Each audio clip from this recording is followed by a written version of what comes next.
Saudara, salam hangat dari kami HKBP Kronolog, HKBP tertua di Pulau Jawa. Bapak, Ibu, dan Saudara yang dikasihi oleh Tuhan Yesus Kristus, sebelum kita beristirahat malam sejenak, mari kita dengar firman Tuhan. Kita berdoa. Allah Bapa, di dalam nama Yesus Kristus Tuhan kami, saat ini ya Tuhan, sebelum kami beristirahat malam, kami rindu akan sapaan-Mu melalui firman. Karenanya kami mempersiapkan hati, pikiran, dan iman kami. Biarlah Tuhan Engkau yang mengurapi kami semuanya, menguruskan kami, sehingga kami layak ya Tuhan bersekutu dengan Engkau. Dalam Kristus Yesus anak-Mu kami berdoa dan bersyukur. Amin. Bacaan firman Tuhan pada malam hari ini sesuai dengan Almanak HKBP adalah dari Lukas 15 ayat 18 sampai 19, dan yang menjadi pembimbing renungan adalah dari ayat 18. Aku akan bangkit dan pergi kepada Bapakku dan berkata kepadanya, Bapa, aku telah berdosa terhadap surga dan terhadap Bapa. Menyesali dosa terhadap surga.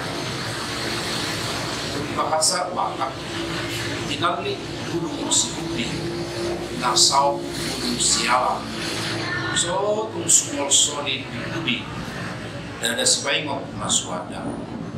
Arti harfiahnya, kiranya tidak menyesal di belakang hari, bukan tidak ada peringatan sebelumnya. Ini diungkapkan kepada mereka yang akan melakukan sesuatu yang punya risiko besar, di mana selalu ada peringatan mendahului. Memaksakan kehendak kepada orang tua atau yang dituakan agar melakukan yang belum waktunya, itu tidak baik.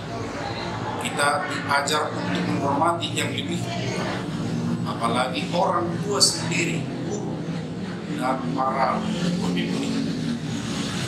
Amsal mengatakan, mata orang yang mengolok-olok ayah dan enggan mendengarkan ibu akan dipakai gagak kembar dan dimakan anak raja wali. Membagi warisan dari orang tua adalah hal biasa. Namun, selagi orang tua masih hidup, amat tidak wajar jika memintakan, apalagi memaksakan agar warisan dibagikan. Si bungsu dalam cerita malam hari ini tidak sabaran, memaksakan agar warisan dari ayahnya dibagikan. Kemudian dia menjual dan menghabiskannya berfoya-foya. Terjadi kelaparan, dia bekerja sebagai penjaga ternak dan makan dari makanan ternak. Sekarang dia merenungkan keadaannya, betapa dia telah jatuh terpuruk di titik nadir.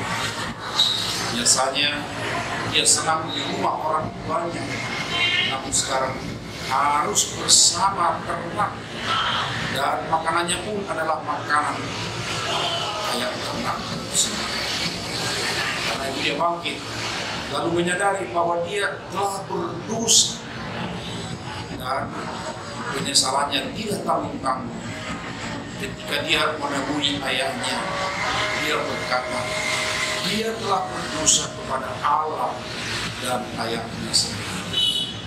Perhatikan bahwa kesalahannya atas orang tuanya yang memaksa untuk membagikan warisan dan menghabiskannya adalah dia pahami dosa kepada Allah dan juga dosa kepada orang tua.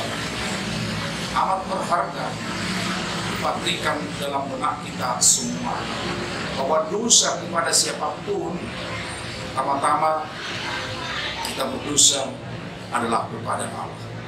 Mengapa demikian? Sebab Allah yang mencipta dan memeliharakan umatnya dan ciptaan lain, bukan yang menghubungkan segala tindakan, bukan bebas ilahi atau sesuatu istilah kita, melainkan terkait kepada Allah. Karena itu periksalah diri masing-masing dan sadari apakah ada kedosaan yang harus diakui dan mohon pengampunan dari Allah. Dan ingat sobat, bahwa ketika ada orang yang bertobat, firman Tuhan berkata akan ada sukacita pada malaikat-malaikat Allah karena satu orang berdosa yang bertobat. Kata Tuhan Yesus mengawali pertobatan anak yang datang memohon pengampunan dosa dalam renungan malam hari ini. Hendaknya demikian senantiasa, setiap kali ada dosa dan kesalahan kita masing-masing, entah bagaimanapun bentuknya itu, mari kita segera bertobat, mengampun kepada Allah, dan ketika bertobat akan ada sukacita di surga oleh malaikat-malaikat. Amin. Mari kita berdoa. Ya Roh Kudus, ingatkan senantiasa agar tidak melakukan dosa, dan apabila terpaksa berdosa agar sesegera mungkin mohon ampun kepada Allah dan kepada orang yang bisa.